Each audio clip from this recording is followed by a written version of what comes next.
Nous sommes là pour baptiser ce nouveau bateau, le Randic, qui est le nouveau bateau de la réserve naturelle marine qui protège le lagon.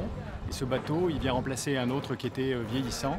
Il a été fabriqué spécialement pour les besoins de la réserve et il va permettre à la réserve, dans son triple rôle d'observation scientifique, de sensibilisation des publics et puis aussi de contrôle, de faire un travail beaucoup plus efficace. Voilà, donc c'est une bonne nouvelle et c'est ça qu'on voulait marquer aujourd'hui sur le port de Saint-Gilles. L'État contribue au financement du groupement d'intérêt public qui porte la réserve, mais comme les collectivités. Et là, ce bateau, il a été financé grâce à la bonne gestion de la réserve sur ses fonds propres, donc c'est une bonne chose. Et l'État aide aussi la réserve, notamment grâce au plan de relance, qui vient apporter 230 000 € pour améliorer le balisage de la réserve, pour qu'elle soit mieux identifiée, mieux connue, y compris par ceux qui y vont.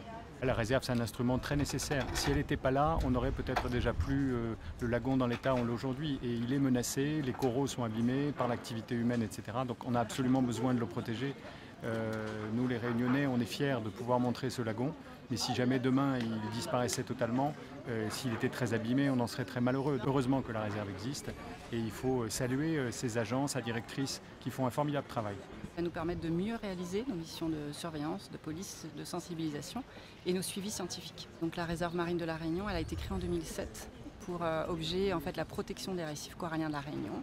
Donc on a plusieurs missions au sein de l'équipe, donc il y a 15 agents qui réalisent des missions de police, de la sensibilisation, l'éducation à l'environnement et aussi des suivis scientifiques. Donc on va regarder comment vont les coraux, comment vont les poissons et on va les suivre chaque année pour voir si l'état de santé s'améliore, si ça se détériore et surtout après on va essayer de comprendre pourquoi, pour voir quelles mesures on peut mettre en œuvre pour améliorer cet état de santé. Avec ce bateau, donc, ils vont aller voir les usagers sur le plan d'eau pour leur expliquer la réglementation, la sensibilisation, leur expliquer pourquoi il faut protéger les récifs. Ils vont aussi faire respecter la réglementation puisqu'il y a des règles en fait, de pratique sur le plan d'eau.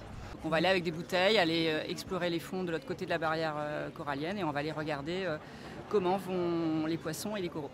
Donc là en ce moment l'équipe aussi appuie va à la rencontre des usagers pour leur rappeler les règles de bonne pratique pour approcher les baleines qui sont venues nous rendre visite encore cette année.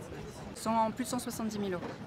On avait économisé quelque part, donc c'est notre budget d'investissement qui a permis, donc ce budget provient de l'État, du conseil régional, du conseil départemental, du TCO, des mairies de Saint-Paul, Saint-Leu et Trois-Bassins.